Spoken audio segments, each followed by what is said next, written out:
হুজুর, আমার নাম মোহাম্মদ মেহেদী হাসান। একটা বিশাল গুরুত্বপূর্ণ প্রশ্ন আপনার কাছে শেয়ার করছি। আমার পরিবার এখনো মনে করে আমি ছোট, কিন্তু আমার বিয়ের বয়স হয়ে গিয়েছে। আমি বিয়ে করার জন্য অনেক চেষ্টা করছি। আপনি অনুগ্রহ করে পরিবারকে একটু বুঝায়। আমি ঘটক নাকি রে? এর বাড়ি কতিবে? মেয়ের বাবা যিনি আছেন, আপনি আপনার মেয়ের জামাই যদি প্রতিষ্ঠিত না হয়, কথা বুঝেন প্লিজ, আবেগ না বিবেক দিয়ে। মেয়ের বাবা যিনি যদি দেখেন আমার মেয়েকে যেই ছেলেটা বিয়ের প্রস্তাব দিয়েছে, ছেলেটা এখনো চাকরি পায় নাই, ব্যবসায় প্রতিষ্ঠিত নয়, এখনো সে বেকার আছে, মেয়ের বাবা কি বলবে খেয়াল করেন। মেয়ের বাবা ছেলেকে বলবে, আব্বাজান, যেহেতু আমার মেয়ে আপনাকে পছন্দ করে, আপনি আমার মেয়েকে পছন্দ করেন, এটা আমি জানি, আমার পুরো ফ্যামিলি জানে। আমার কথা হচ্ছে, দেখেন আব্বাজান, আপনি আমার জামাই হবেন, আমার আপনার কাছে চাওয়া পাওয়া বিয়ের শুরুতে কিচ্ছু নাই। আপনি আমার মেয়েকে বিয়ে করবেন, আপনি আপনার বাবার ছেলে হয়েই থাকবেন, আপনি যে কলেজে পড়তেন সেখানেই পড়বেন, আমার মেয়ে হয়েই থাকবে, আমার মেয়ের খরচ আমি আব্বা বহন করব। Since I am her father, so I will take all the responsibilities of my daughter. যেহেতু আমি বাবা, সব দায়িত্ব আমার উপরে। আব্বাজান, আপনি আমার মেয়েকে বিয়ে করেন, পড়াশোনা করেন, যখন আপনি প্রতিষ্ঠিত হয়ে যাবেন, টাকার মালিক হয়ে যাবেন, চাকরি পেয়ে যাবেন, তখন আপনি আপনার বউকে দরকার পড়লে হেলিকপ্টারে করে রাজরানীর মতো বাসায় নিয়ে তুলবেন। কথা ভুল না ঠিক বলেন আপনারা সবাই বলেন। যতক্ষণ পর্যন্ত আপনি প্রতিষ্ঠিত না হবেন, আমার মেয়ে আমার ছিল, আমার থাকবে, আমার খাবে, আমার পড়বে, কিন্তু আমার একটা দাবি, আমার মেয়েকে আপনি হারামভাবে ডেটিং করতে যাবেন না, আমার মেয়েকে নিয়ে আপনি অবৈধ প্রেম করবেন না, আমার মেয়ে বাঁচবে আমার বাড়িতে, কিন্তু সে আপনার বউ হয়েই বাঁচবে। কথা ঠিক আছে কিনা বলেন সবাই আপনারা। আর ছেলের বাবা, ছেলের মা যারা আছেন, আপনারা বলবেন ছেলেকে যে, বাবা, যেহেতু তোর চাকরি নাই, ব্যবসা নাই, তোর বিয়ে যা মোহর লাগে আমি আব্বা তোরে সাপোর্ট দিব, নে এই মোহর তোকে দিলাম, নে এই টাকা তোরে দিলাম, তুই পড়াশোনা কর, তুই জীবনে ভালো কিছু কর।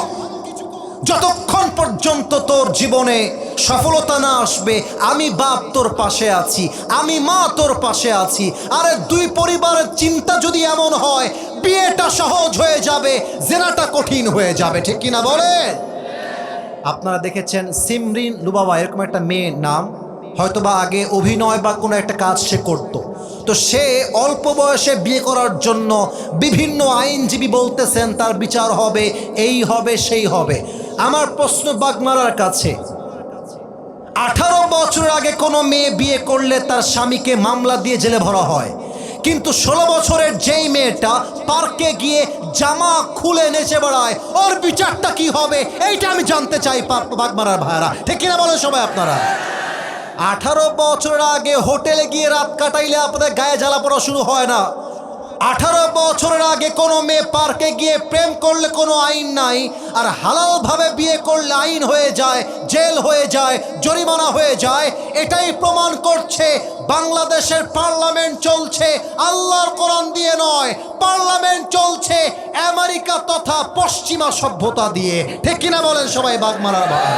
হুজুর, একজন নারী যদি 3 বিয়ে করে, তাহলে সেই নারী কোন ছেলের সাথে হাসরে দেখা পাবে? ও তো জাহান্নামে দেখা পাবে রে, কিসে কার দেখা?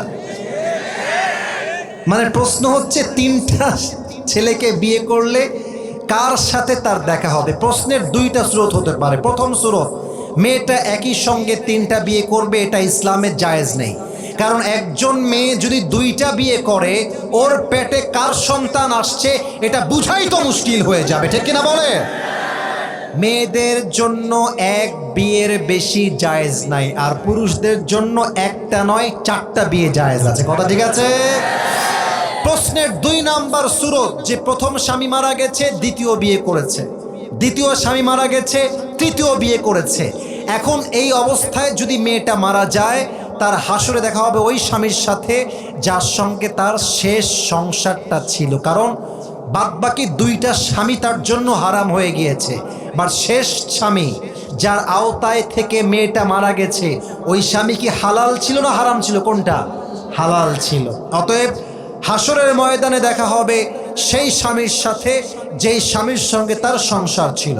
2 নম্বর প্রশ্ন, হুজুর আমি একটা মেয়েকে ভালোবাসি হুজুর,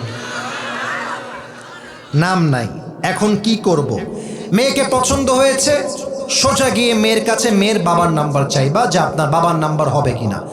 যদি মেয়েটা বাবার নাম্বার দেয়, বাবাকে কল দেবা যে this is Sagar, this is Kausar, this is Naim from Rajshahi Bagmara, আমি আপনার মেয়েকে পছন্দ করেছি, আমি আপনার মেয়েকে বিয়ে করতে চাই, আমার বাবার চাকরি এইটা, আমার নাম এইটা, আমি এইটা করি।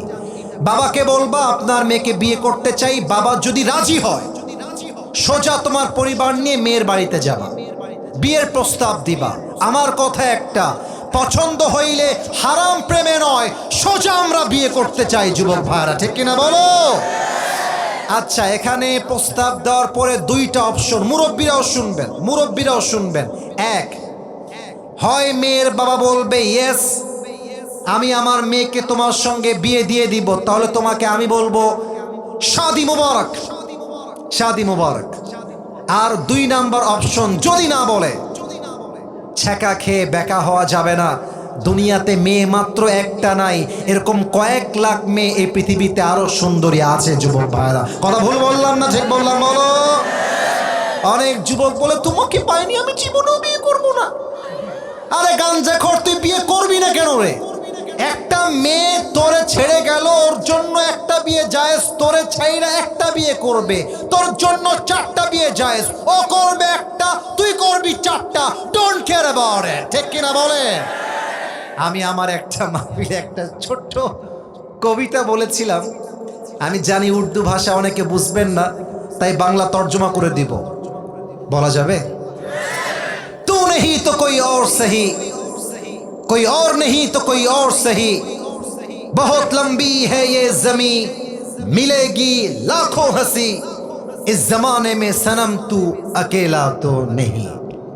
বুঝলে বুঝ পাতা, না বুঝলে তেজ পাতা। তোমার মতো একটা মেয়ে ছাড়ছে তো কি হয়েছে? মেয়ে তো শুধু বাগমারাতে নাই, রাজশাহীতে আছে, বগুড়ায় আছে, রংপুরে আছে, সিলেটে আছে, ঢাকায় আছে। তুমি ছাড়লে কি হবে?